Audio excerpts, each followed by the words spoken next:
this is Kiki Monique. You might know me as the Talk of Shame, now your favorite auntie. Hey guys, it's Vanessa Kiki. I'm the mom here and your hostess next door. We're kicking off Moms versus Aunts, and I'm so excited. We are going to talk about so many things. I mean, what do we got in store, IB? This is our very first podcast. Our very first podcast.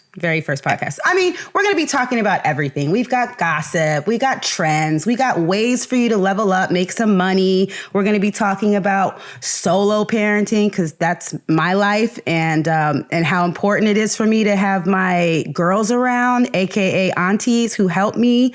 We're going to talk about everything. Let's just get into it. I mean, the most important thing for me is that this is my chance to drink with you and catch you up on all of the things that I've been doing since, I don't have kids. I got my 2 cats, which are my kids, but we get to drink and talk about all the things I've been watching, all the things I've been reading, all of the things I've been talking about. And get you caught up because I know you've been busy. I really look at you as my resource for all of pop culture because these kids got me all stressed out and I have to lean on you to tell me what the hell is going on in the world. But yes, drinking is something that we're very good at. So we're going to start. You had me get a bunch of ingredients. I was like, okay, you told me to get a bunch of stuff. And so I don't know what I'm making. So you got to tell me. Okay, this is classic because this is us. We love bubbles. I think everyone is going to learn as they hang on and listen to us from episode to episode. A lot of these cocktails are going to have champagne in them because that's the kind of girls that we are. And so today we're making a French 75. It is a very classic, very classy drink. And it's made with gin, champagne, freshly squeezed lemon, and a little bit of simple syrup. That's it. I love it. I mean, I'm normally a tequila drinker, but I do love a gin and champagne combination. I will go there. Well, you've known me for over 20 years and we know that I'm not allowed to drink tequila. That's a whole nother day, a whole nother topic. So for everybody who wants to join us and toast our first drink, it's going to be equal parts gin and champagne. So that's about 2 ounces. And then you'll do 3/4 of an ounce of fresh lemon juice and simple syrup. Simple syrup, you can make it ahead of time. It's equal parts sugar and water. You just dissolve it and then let it cool off. Put that in a squeeze bottle. Keep it on deck. You'll need it for future happy hours. But that's it. And if you want to get fancy, you can make a little lemon twist and put that in your champagne flute. Nothing better than booze mixed with booze. All right. Okay, so I'm gonna while we're talking, I'm gonna try to follow those instructions and make that drink. In the meantime, I'm just pouring some champagne directly into my coffee mug and drinking that, and then I'll also be trying to make this at the same time. But that's how I do. I may or may not have already had one. Yeah, well, you should, because, it's a long week. I was thinking about you the other day because I was looking at TikTok, as I do most hours of my day, scrolling through TikTok. And I came across this TikTok where this mom, she had her son in the back seat and they were headed to a birthday party. Mm-hmm. And she was like, every time before a birthday party, we have to have this conversation. Oh, God. And about that when the birthday cake comes out, that the song that you sing is Happy Birthday, because this is what he thinks. And she goes, one time and he goes, birthday, bitch. And she's like, 2 times. And he's like, birthday, bitch. And I was like, it's so funny because, they probably hear, if your kids heard us when we were singing happy birthday to each other, that's probably what they think the happy birthday song is. They think it's Rihanna. It's your birthday. It's your birthday. It's some loud, crazy. No. Yeah, we do like to, yeah. Kids are so grown. Kids are so grown. I know. Plus, I feel like my sons are they just growing up around all of these women who are around all the time. Their idea of everything is, they love some Beyonce. They love some Rihanna. There's some Drake and stuff in there and some other things. But yeah, I don't know. We'll have to see how that works out. I mean, I love that. I feel like your sons look at me like I am Beyonce, which is what makes me feel even like the cooler auntie. Like they think I'm just like living that Beyonce life, which I love. Yeah, they do. Also, they'll literally do anything you ask them to do. My favorite is how we'll be having a barbecue and they'll be like running back and forth to the cooler to fill up your glass. So you got your Casamigos next to you. You're sitting in your chair and they're just like so delighted to go get Auntie Kiki some more ice so you can pour a little bit more Casamigos in your glass. I will say like it's the part that I definitely get the most jealous of because I was like, oh, having kids means having like little helpers so you don't have to get up and do things. Like this is it because my cats, they can't, like dogs are better at training, right? Cats do nothing for you except, cuddle and make you feel good when they want to. But I was just like, and you don't even have to tip them 20%. It's great. It's great. They want to, they were there to serve because they love me. It's so true. All right. How's your drink? The drink, I'll be honest. I'm still drinking just the champagne because, I just get this is how I ended up just drinking tequila on the rocks because like the whole, I want to go to a bar. I want someone to make me a drink. Doing it at home, it's not the same. But you know what? I will try it. I will do it. Equal parts gin and champagne, twist of lemon juice, a little squeeze of simple syrup. Okay. That's it. I can figure that out. That's easy. Okay. Okay. All right. So did you see this article, or is it an article really? This story about Hilary Duff and her son? Hilary Duff and what happened? Okay. So this is the kind of stuff that sends me to like a crazy place because she decided that her son, I think he's like 9. So she was having her, I want to say 3rd child, but her 9-year-old is her oldest child. And she wanted him to, she's having the baby at home and wanted him to be there and like witness it and be in the room and experience like childbirth alongside of her. No thanks. Yeah. I mean, that's a lot. I mean, I have never given childbirth, but I will say that anytime like I see childbirth on the screen, like I still look away because even as an adult, it freaks me out. Like I just start hearing the screams and seeing the crown and I'm like, no, I can't look. I look away till it's over and I can't. And I'm an adult. I don't. Kids. No, it's not a good look. I get like the whole like, beauty of childbirth and it's like, it's nature and it's a wonderful thing and all of that stuff. But like the reality is like, it's not sexy. Anything can happen. Like anything can happen. It could go left at any minute and you might have like an emergency situation. I had that, my first child, and it was not cool.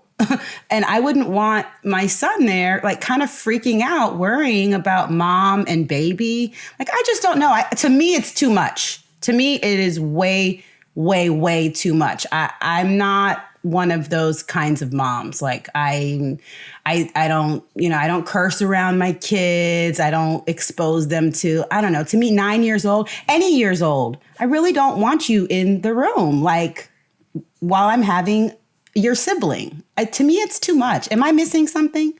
What's the benefit here? I'm reading now. I'm reading about this. So it sounds like that so this was for her son, Luca, who's 9. And this was an at-home water birth. So, okay. So in my head at first, when you told the story, I was envisioning like a hospital. But okay, so it's at-home water birth. A little bit different, but still. And so she does say the reason that she wanted him there, quote, "It was kind of important for me because I'm really big on being open and honest with him and how strong women are and what childbirth looks like," she said. "He knows all about periods and it's important for me to normalize that conversation with him for all the women that are going to be in his life." I mean, well, that's a leap. That's a leap. He knows all about periods. Come on, come hang out with me while I have this baby. Yeah, I mean, I would say that it's one thing to know about like what the woman's body do, and then another thing to like, watch a baby get pushed out at a home water birth. And they have a lot of questions. I mean, kids have so many questions. But like that to me is just, it's too much. I don't know. Yeah, because I don't even know. Like, my parents, I don't think, I did not have the talk with my parents. Everything I learned about sex, I learned either in sex ed at school or like through HBO. Oh my God. So this was, my parents didn't talk to me about sex either because nobody's parents talk to me. I don't know. You guys, we'll let you guys weigh in at some point. But yeah, nobody's talking to me about sex ever. So it was late nights, sneaking downstairs, putting the volume really low and watching HBO and Cinemax, totally on the same page as you. We actually had sex ed in school, which I think was like 7th grade.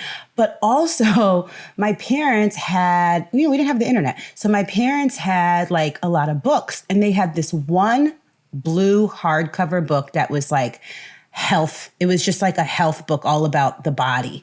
And I would just like go to the page that was about like reproduction and just try to figure out what exactly I was reading and understanding about like the male anatomy versus the female anatomy. That was it. I was putting this all together on my own. So there's somewhere between not saying anything at all and we're just out here fending for ourselves without the internet, just learning. And then God forbid, like your homegirl in class is trying to tell you what's up because her information is generally wrong, but she sounds like she knows what she's talking about. So you go run with that. I mean, I don't think I really knew what was up until, I don't know, high school. I felt like, maybe I'm mistaken. I felt like we got like one sex ed in even elementary. Maybe I'm mistaken. Maybe it was 7th grade, but I felt like I got some sort of sex ed in elementary school, like maybe 6th grade. But yeah, it was definitely a lot of self-investigating at home. Like there was definitely a book somewhere that I discovered in the house. But one of the funniest things is like, I remember my parents, they had this it was a candle holder, but it was really tall, like, not huge, but like, maybe at least 12 inches, 18 inches tall. And I remember as a kid just looking at it because I realize now, like it was all different sex positions. It was probably like a Kama Sutra candle because each little like figurine around like each of the, like the candle all the way around was like 2 stick figure type people doing different sex positions. And I would stare at that Kama Sutra for hours. And I mean, looking back, I'm like, I wonder where that I would love to have that candle holder now. They probably threw it out. No, they didn't. Our parents don't throw anything away. It's there. It's in the garage somewhere. You'll find it one day. Oh my God. Yeah, exactly. So I don't know. Are you like, what is the age? Okay, you have 2 sons. Yes. Are you going to have the talk with them? Are you going to leave that to their father? And Jesus. When are you going to do that? Oh, well, I don't know. Ew. I just thought about the leaving it up to their father because Lord knows what he would say. It would not. I would be so mortified at his version of no thanks. I'll probably end up taking matters into my own hands. Smart. But, right now I am honest with them. Like, they know the name of their anatomy. Like, I don't just always say like pee-pee and, all of that sort of stuff. 'Cause, they have questions. But yeah, I mean, I'll be honest with them, but not on this level, not on this Hilary Duff stuff. I'm sorry. Maybe I'm too weird and I don't know, but I'm not doing all that.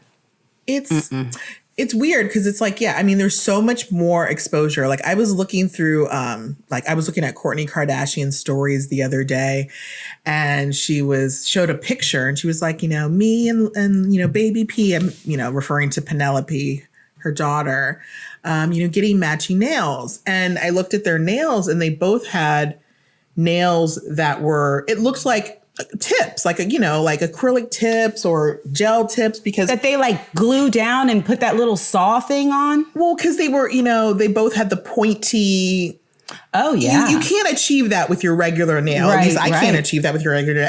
And Penelope's 8, I just can't imagine her nail beds would grow long enough to get like a pointy edge, you know? So I'm like, there's definitely got to be a tip there. And I was just kind of like, wow, like at 8 years old, yes, I loved when, you know, my mom would paint my nails and we would do fun things together. But like a tip, a gel tip, an acrylic tip, that seems like a lot for, you know, an 8-year-old.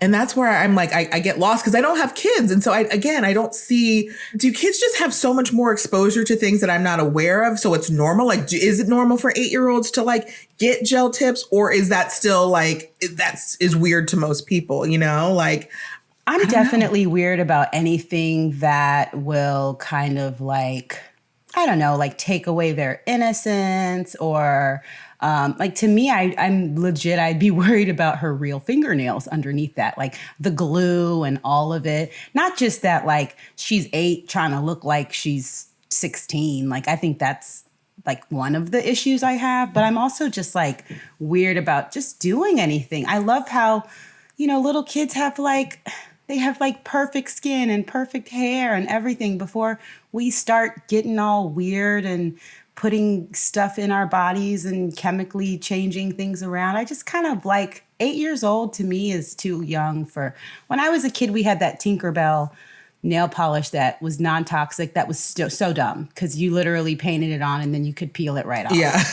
It sucked, but at least you kind of got to like fake like you did your nails. And at 8, I wouldn't mind a real, like a manicure, like with real nail polish. I would totally take an 8-year-old to get a manicure and pedicure. That's so cute.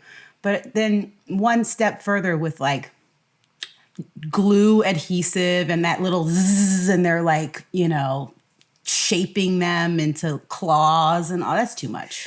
It was, yeah. And it, you know, I feel like it gets younger and younger. So, you know, I watch a lot of Bravo, obviously. And, you know, one of the shows I watch is Vanderpump Rules. And like 4 of the stars just got pregnant recently, or I think it was 3 of the stars.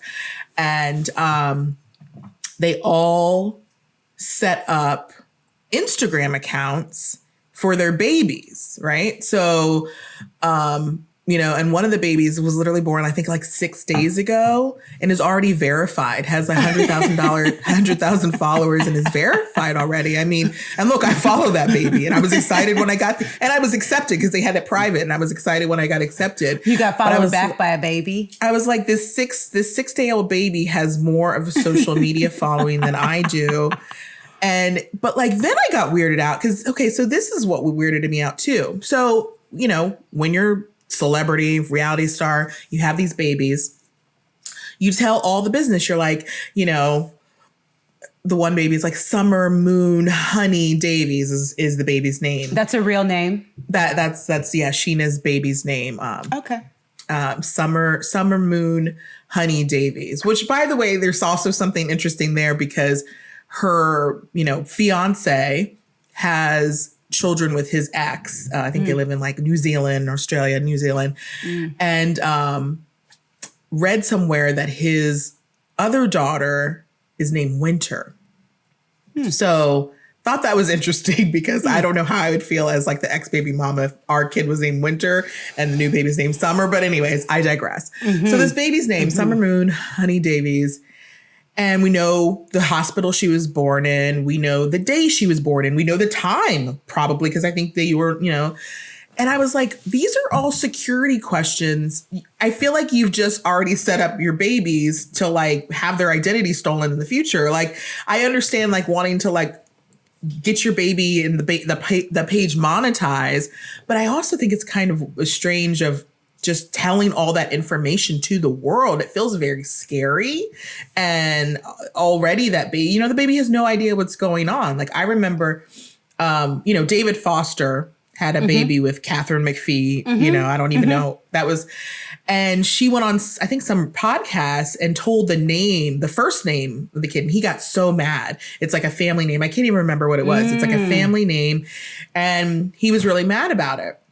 And I was kind of like, David, whatever. But then I get it, right? You are a celebrity and just sort of telling any sort of things. I don't know. It just, It feels some celebrities like are spend quite a bit of money on shielding their kids from the press very early on. Like you have no idea what their kids look like.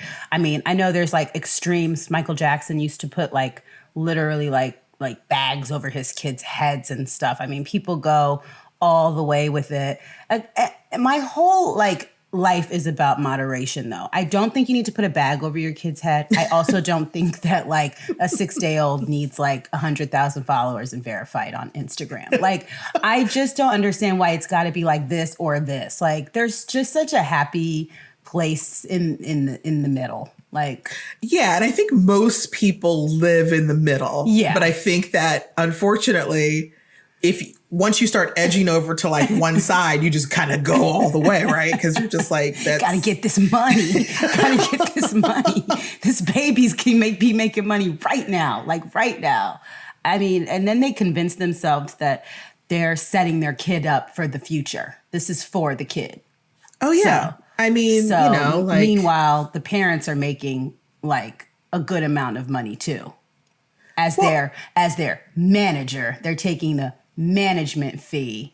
I don't know. It gets like really hairy for me when people start making like money off of their kids. Their kids don't really have a choice. I also watch like all the documentaries about like kid stars, every single one of them. I don't know. I have like I'm a moth to a flame. If there's something about like kids who were celebrities and now they're grown up and like what had happened was, I will 100% watch that immediately. And every single story, it's never good. I think I'm in search of the one story where they're like, it was great. I loved it. And I'm perfectly normal now, because that story does not exist.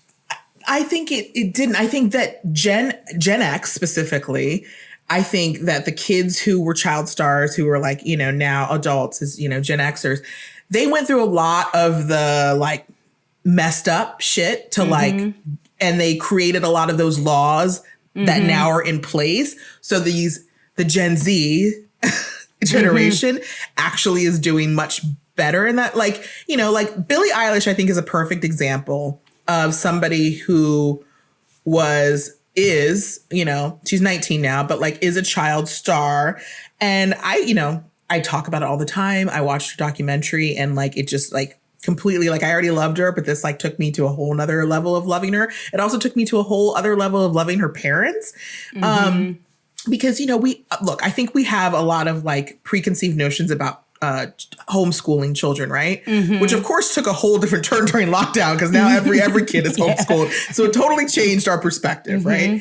But just watching like how her parents are very honest about like, like this is the society the kids are living in like, I expect there to be this level of depression and this, they're just very honest about it. I think she is so just like well adjusted and, like, and now seeing her do this like Vogue photo shoot where she's just like in her own as like a woman and saying like, I feel like a woman and like I do what I want. And like, I love it. So I do think I agree with you. Like I'm obsessed with these child stars. We both watched Kid 90 with the Punky Brewster. We watched that so HBO. Good. Oh, did you see Punky Brewster?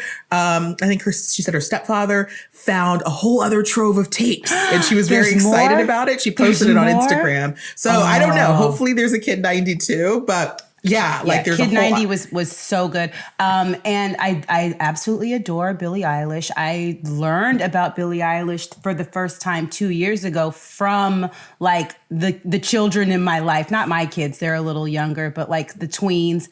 And they were obsessed, like especially the girls. They were like so obsessed. I was like, who is this? And I started listening to Billie Eilish. I was like, this is really good. You knew it was really good when like Alicia Keys was trying to do a cover of like a teenager's song. I was like, wait, what is going on here? And watching her documentary, I was really impressed with how involved her parents were.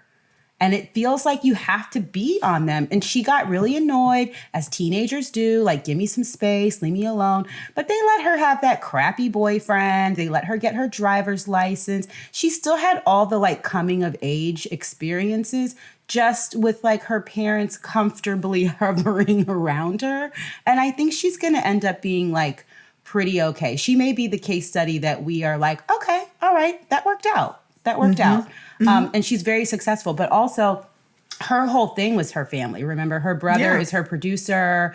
Like, you know, she's really in a bubble of like true love and doesn't seem like anybody's trying to like take advantage or whatever. So yeah, she's winning. But for the most part, I would not get my kids involved in any kind of like celebrity stuff. No thanks. Yeah. And her whole rise was so organic, which I think I'm so obsessed with because like, you know, in a world where it just seems so like difficult to, I don't know, get any sort of like attention or money for what you love and that sort of thing. I don't know. It all felt so organic and I don't know. I love that part of it. So we had our weekly Clubhouse conversation and we talked a little bit about this. We threw it out to you guys and you left us some voicemails on our voicemail line. And here's what you guys had to say. And if you aren't following us on Clubhouse, make sure to do that because we do meet every week just to like chop it up. I'm at the Talk of Shame. Vanessa, are you at Vanessa Contav? At Vanessa Contav. So make sure to do that. Follow us on Clubhouse. All right.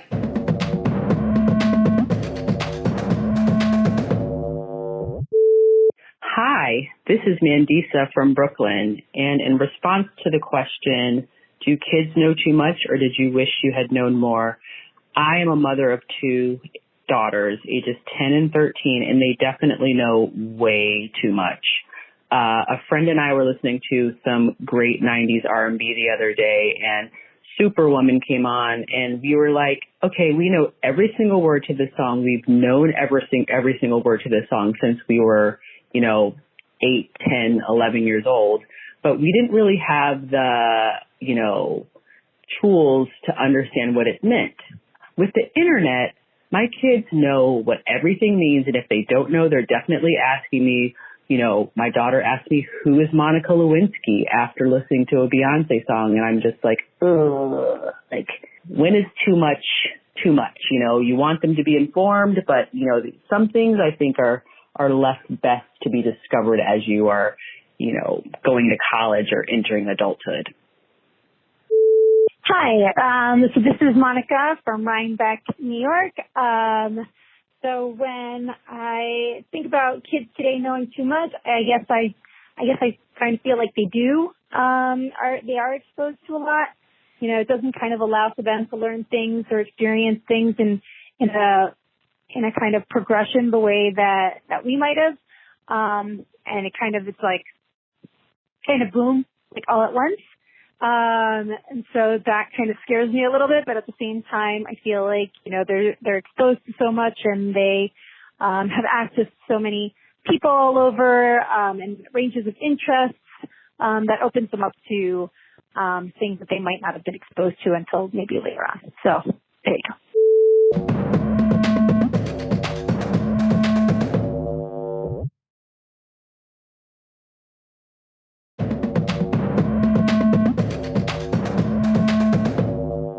So I was thinking about this the other day because on my IG I make a lot of memes. Like I've all of a sudden become like a meme account, which I don't know if I'm good at it, bad at it, but whatever. And then I saw this story because then I was like, oh man, I saw this story about, I don't know if you are you familiar with that viral meme of the girl? I think she's like a blonde girl and she's standing outside a house that's on fire and she's looking back at the camera with this very sinister look. She's called Disaster Girl. Disaster Girl, exactly. So saw that, she basically created an NFT out of this meme and it sold for like $500,000. I am fascinated by these NFTs, by the way. Yeah.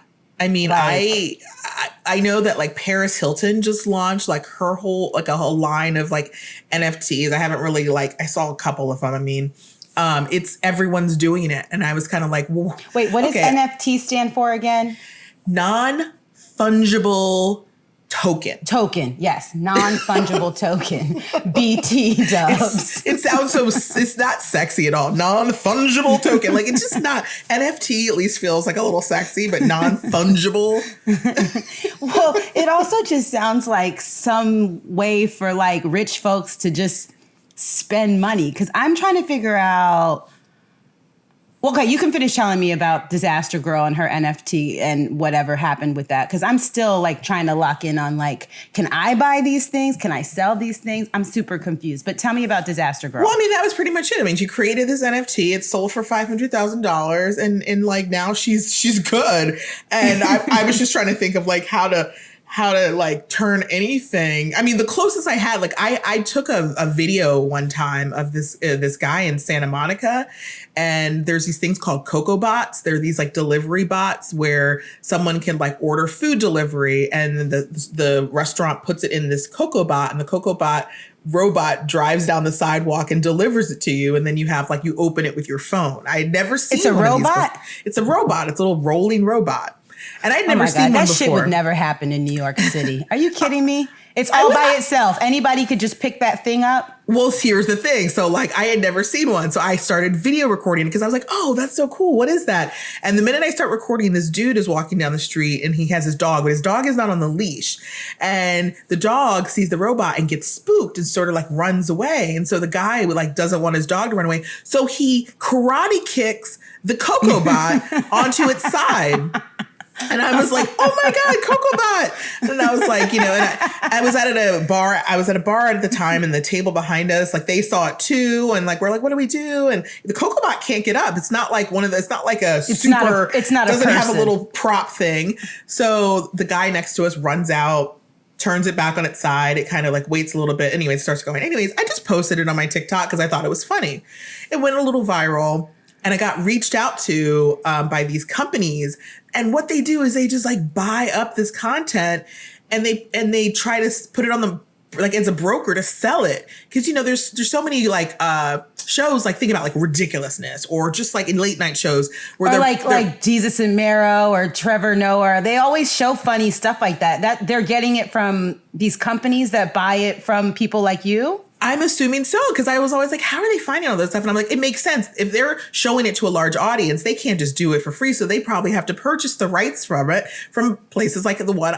And so that was the closest I got to, like, it's not an NFT, but that was the closest I got to understanding, like, oh, if I just like record dumb shit. Yeah, but I mean, what's the likelihood, right? Like, that you're going to hit gold every time? You'd have to just be walking around with your camera just looking for nonsense, because the stuff that does really well is like legit. It's like organic. It's real. Yeah. I think there's probably people that just, I mean, look, if I could get a job as people watching, that's like the ideal job. It's what I want to do all day. So, I mean, like, you could just go to Venice Beach and just sit outside. There's always some craziness. So I don't know. So this company bought your video. Well, they license it. So it's like, they don't pay me until they sell it. Or if they like, so it's like I'm exclusive through them. And there was a couple companies that reached out to me, and I went with the one that had kind of the largest reach, because they basically send it out to like all the people, like, hey, these are the videos we got. And, once they sell it, I get a percentage of it, but. Got it. Okay. Well, I'm down. I'm also down for any kind of way to make extra money. So to me, that sounds like an additional revenue stream for you. Yeah. I'm just like any revenue stream that I can produce, I'm like out here trying to do. This is actually a really good segue, because one of the things that you and I are probably the most committed to of everybody we know is trying to create like new streams of revenue. I swear, you told me this like 15 years ago, that like millionaires have 6 streams. And so I've spent the last however long since you told me that trying to get more and more streams. And this podcast is not a stream yet, BT dubs. So, if you would like to contribute to our Venmo accounts, like, I feel like we're putting in a lot of work, but we haven't gotten these extra streams yet. Although we are both serial entrepreneurs. We've had many different business ideas and businesses over the last however many years. And some of them have worked great and some of them have not. We can talk one day about my it wasn't failed. It was just not super successcul jewelry making line, Green Tea Collectibles. That was Green Tea Collectibles. Yes, that was from, I don't even know why I came up with that stupid name, but that was definitely in my early 20s. I made some cute jewelry. I had a couple jewelry parties. It was fine. But as things go, these income streams are definitely way more profitable these days. So I have a couple stats I want to run by you that you might not know about. I pulled them from Fundera.com. First of all, the U.S. has 12.3 million women-owned businesses. U.S. women-owned businesses generate 1.8 trillion with a T dollars a year. 40% of U.S. businesses are women-owned. Women started 1,821 net new businesses every single day in 2020. And 64% of new women-owned businesses were started by women of color. So that's like pretty awesome. That just means that we're dope, which we kind of already knew. And so, yeah, we're definitely part of those statistics. We're definitely part of those. We started 1,521 of those 1,821 businesses every day. That was us. We started all of them. They didn't all hit, guys. They didn't all hit. That's why we're here. But so I wanted to do a segment on our show every week where I just kind of like hip you guys to a different sort of hustle. And especially like being a solo mom, I'm always trying to figure out like ways to bring in more money, but it's hard for me to like move around. It would make no sense for me to start businesses where I needed like tons of childcare because it's like, it's not going to make sense to me. So some of these are stuff you can do at home. Anyways, so for this first show, I want to talk to you guys about drop shipping. Do you know what drop shipping is? No, not really. Have you heard of it? Like, I think I've heard of something similar, but I don't know. Maybe tell me, because maybe I have. But all right. So drop shipping is an e-commerce business model. It has low startup costs. You can do it from your house. So really simple. I mean, you can go online and you can read a whole lot about it. I'm going to try to condense this into this tiny little segment that I've set up for us on this show. It's just a few minutes long. How you can make money quickly. Okay. But it has low startup costs. And the way it works is it's an e-commerce business model, right? So when you go online and you buy something from like Amazon or wherever you buy something from, and then it shows up at your house. Well, the drop shipper is someone who can build out their own shopping website. So a lot of people use like Shopify is like probably the most popular one. You create your own online store. Someone comes to your store at thetalkofshame.com. They buy, I don't even know if that's a real website. People are going to go there like right now. They get thetalkofshame.com. I don't know if she's established that yet, y'all. But anyways, they go to your website, they buy something, and then wherever you're getting it. So now you're working with suppliers. The order goes to your supplier. The supplier fulfills the order. That you pay them, and then they ship it out. You don't have to do anything except for build your Shopify store and then pay for it. So let's say it was a t-shirt, and the t-shirt, your supplier's charging you $5 per t-shirt, but on your Shopify store that you created, you charge $20. You pay the supplier the $5. You got your $20 already because the customer bought it. They ship it out, and you just made $15 off of one t-shirt. You don't have to really do anything except for, create your online store and manage the marketing and make it fly. So here's the pros and cons. Okay. Pros. low startup costs. You really need like $300 to $500 to start this store. And the reason why is because you're not having to buy inventory. You don't have to buy 100 shirts and then hope that they sell. And then if they don't, you're stuck with like 100 shirts. We have a friend who did that. Those were cute shirts, by the way. I was so mad when they got rid of all the extras. I'm like, I would have just kept those shirts and just had really great soft t-shirts forever and forever. But anyways, I digress. So the thing is you can literally work with your suppliers. If someone buys one, that's fine. And, you ship out the one. Because of that, it allows you to test out different products because you don't have to buy them. You could say, like, maybe I want to try t-shirts this week. And if the t-shirts aren't popping, then maybe the next week you're selling, like, I don't know, like pour over coffee makers and see if that works. I mean, you can just kind of like play around with different things in your store and see what's really working. And then you can sort of zone in on that. So that's another pro. The cons are like, a lot of people work with suppliers who, it's really going to come down to who your suppliers are. A lot of people work with suppliers out of China, which means that when people do order stuff from you, it ain't going to be prime 2-day shipping. It's going to take 2 or 3 weeks to get to them because it's coming from China, it has to go through customs and all this sort of stuff. And people are so used to getting things like really, really fast. Now you can get suppliers that are local, that are here in the States. And that's totally fine too. A lot of people just use a lot of Chinese-based suppliers because product prices are low. If you're using Chinese-based suppliers, just make sure like whatever you're sourcing, what you're getting is not something that I could get really easily on like Amazon. Like don't make your store be like towels and sheets, because I can totally get that at Bed Bath & Beyond, and it can be at my house in 2 days.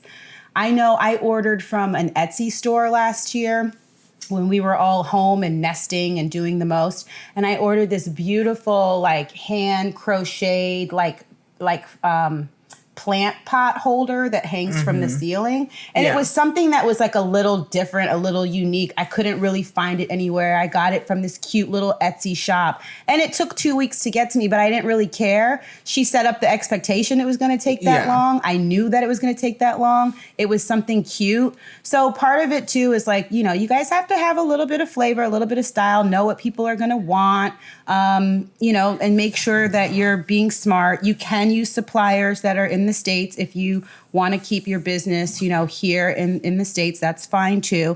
And just kind of like, take your time with it. The most important thing is that you take some of your profit and reinvest it back into your business. So, Shopify doesn't cost a lot of money to start a website on, and they have all these templates, so it's super easy. You're gonna need to spend money on ads, so like Google ads or Facebook ads, but you can start making anywhere from like literally $200 a month to like $3,000 a month. It just depends on just like how much you get into it.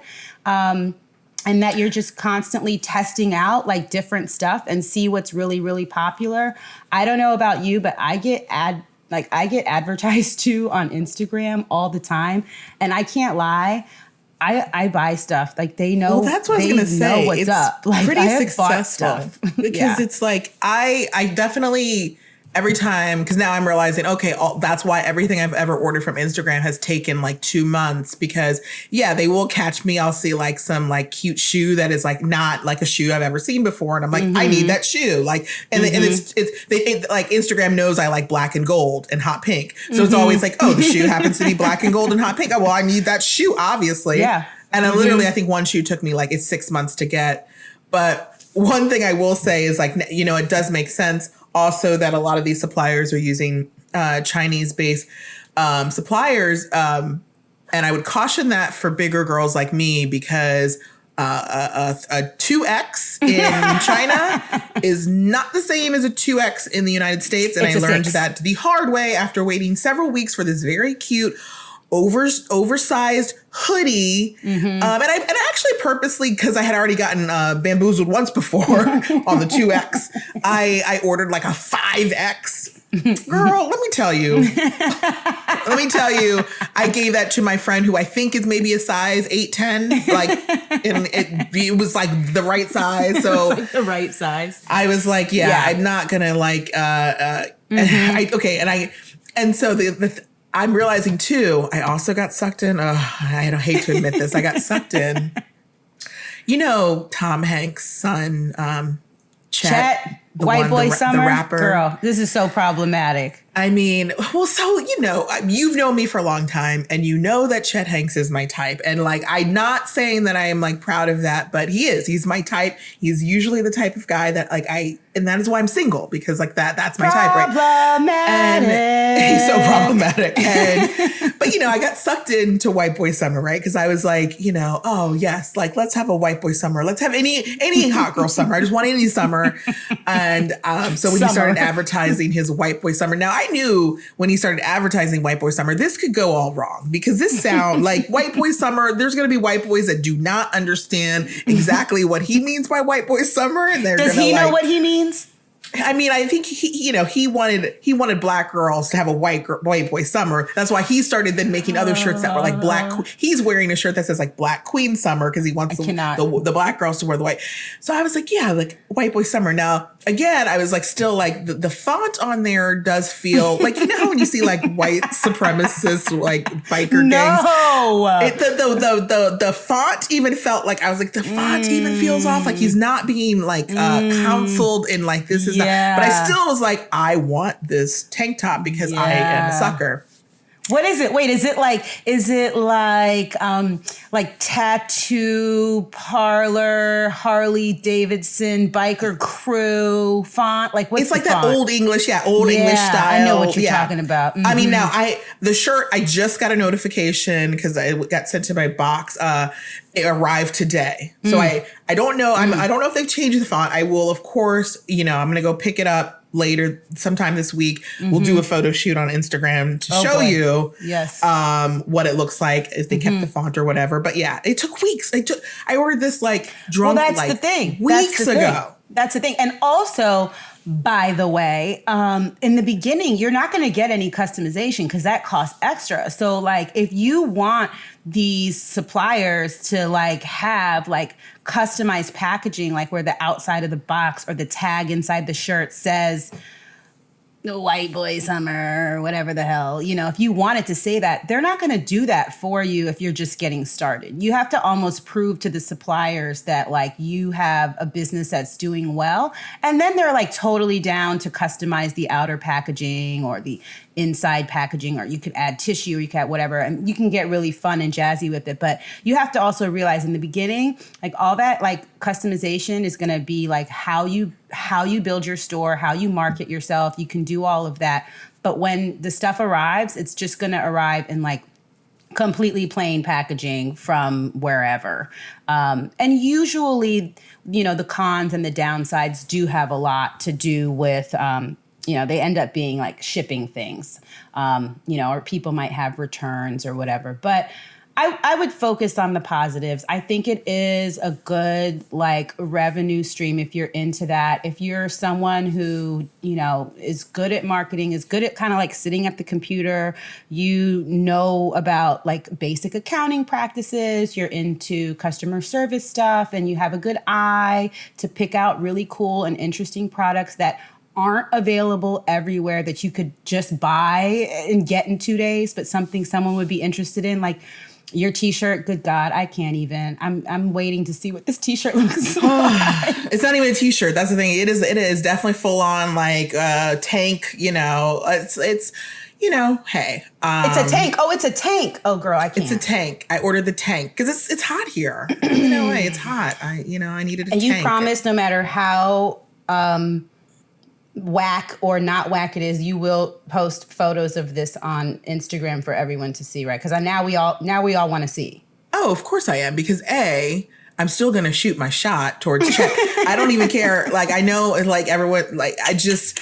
One thing I learned from Lizzo this summer, you know, you saw the DM she did to Chris Evans. Oh yes, yes. So lesson learned was shoot your shot. So shoot my shot, and the only way I can do that is by posting and tagging in the outfit. So it will happen, I promise. Shoot your shot, girl. Shoot your shot. Shoot your shot. Shoot your oh my shot. God. Okay. I think, okay. So I did attempt to make the French 75. It's delicious. Like, it's fine. I mean, I think it'd be more delicious if you had made it for me. I wish you were here to make it for me, because it's always better when someone makes it for me. But I liked it. Did the equal parts. I'm down. I will finish this probably most. And when you add the myself. gin, I'm telling you, just a couple of these will really do the trick. That's a great happy hour drink, because you need like one or two, and you're in a feeling good. You're in a good place. All right. Well, I'm into it.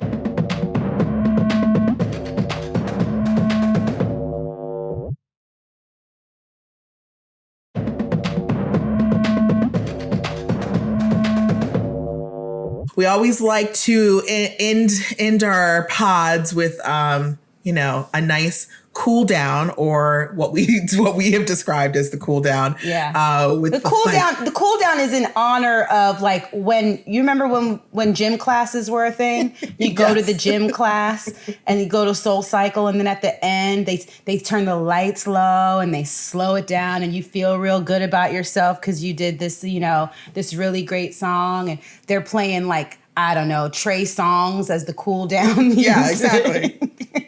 Yeah, so we like to cool it on down, and just like find like one of the weirdest stories of the week that we think is just hilarious. And I came across this funny story about this woman in Texas who had she wanted to get her license. I think she was getting a new license. Okay. And when she got to the license place, she discovered that she had a felony warrant out for her.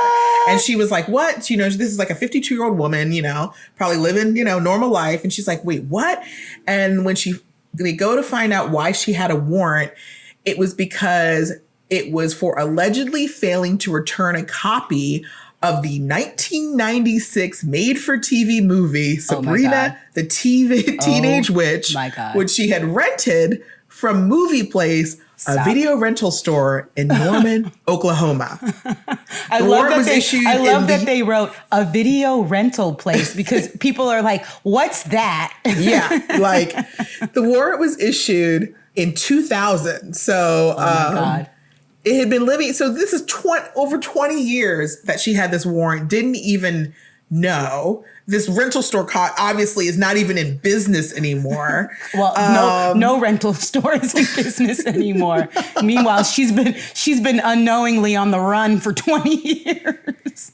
They ran a criminal background check, and the words that came up were felony embezzlement, which, first of all, the fact that it was considered a felony, it's a movie rental that couldn't have been more than $5.99. How can that be considered felony? Embezzlement? And the worst part of it is she's like, I've never watched that show in my life. That's the worst part. Not only, because here's the thing, Vanessa. The reason this stuck out to me, because, okay, for those of you who don't remember Blockbuster, hopefully you guys at least have saw on Netflix the movie. Yeah, there's a Netflix the last documentary. Okay, go back and watch that. Yeah, but Blockbuster at one point, once they passed over on buying Netflix, I think they realized what a mistake they made. So then they tried to do where it's like that DVD, because Netflix started out as like you would get these DVDs sent to you in the mail. And then you would return the DVD. Well, then Blockbuster started their version of it. And since I was already a Blockbuster member, I was like, oh, well, let me try their version of it.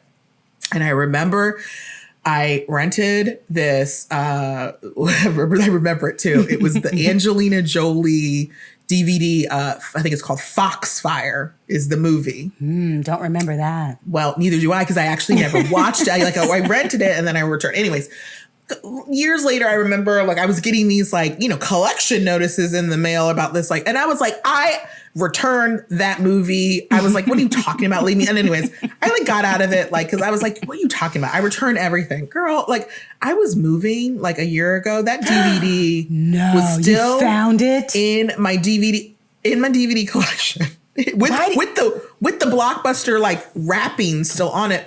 And I was like, oh my God, what if in some system They were like, I have a felony embezzlement warrant for this like Fox, and I still haven't watched the movie. I still have never watched that movie, which is what's really annoying. This would be like, anyways, I have multiple questions, which is first, why do you have a collection of DVDs still?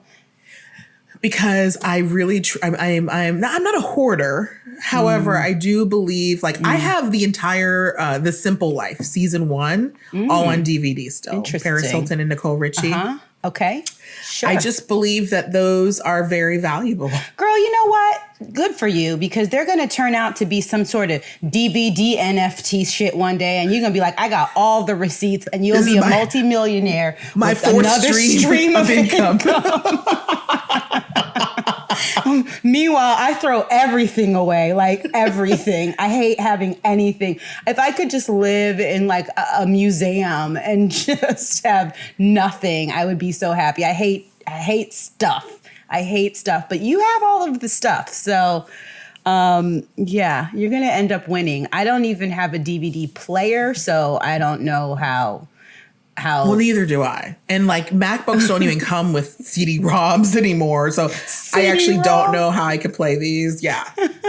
Don't know. You know what happened? That lady was dating some man, and she was trying to be nice to his kids because he had kids, because that's how it goes now. And she said to herself, let me stop being picky. I'm dating, and it's too unrealistic to think I can just be dating, and this man's not going to already have kids. So she was trying to be nice to his kids and let them use her movie town card to go get themselves some movies. They went out there, got Sabrina the whatever the hell you said, and she didn't know.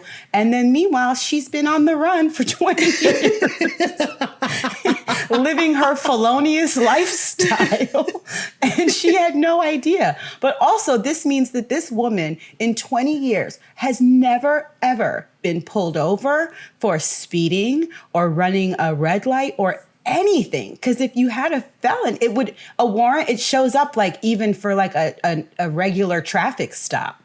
So yeah. Good for her. And like, I would think it would also show up in maybe she never got a passport, because wouldn't that show up in she literally goes nowhere. She goes nowhere. The one time she left her house in 20 years was to go get her driver's license. And now she's not going to leave for 20 more years. She's like, I'm done. She came home. She was like, that's why I don't leave the house. See what happens when you leave the house? This is why I don't go nowhere. I'm going to stay my ass at home. She was built for lockdown. She was like, lockdown, keep it rolling. Yep, she was. And you know what? She needs to stay at home and start herself a little drop shipping business. Open up that garage, yeah. All right, guys. I had so much fun. That's it. I had so much fun. That's our first episode. Inaugural podcast. So much fun. So much fun. I'm so excited that I get to come back and do this every single week with you. Thanks, everybody, for joining us. Make sure that you like or subscribe and do all of those things. All right. That's it. That's and make sure to follow us. You can follow me, Kiki Monique, at The Talk of Shame on TikTok and Instagram. And you can follow me at Vanessa Contab on Instagram, because I don't really like the other ones, but on Instagram, really. And it's at Vanessa, Cantave. See you next week. See you next week.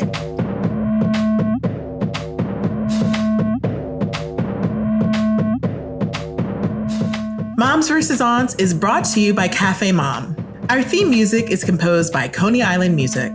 We want to hear from you. To give us your comments, leave us a voicemail at 929-265-0277, and we might include them in the show. You can also reach us by email at momsvaunts@gmail.com. Remember to rate, review, and follow Moms vs. Aunts wherever you get your podcasts. And for more parenting stories, real talk, and entertainment news, go to cafemom.com.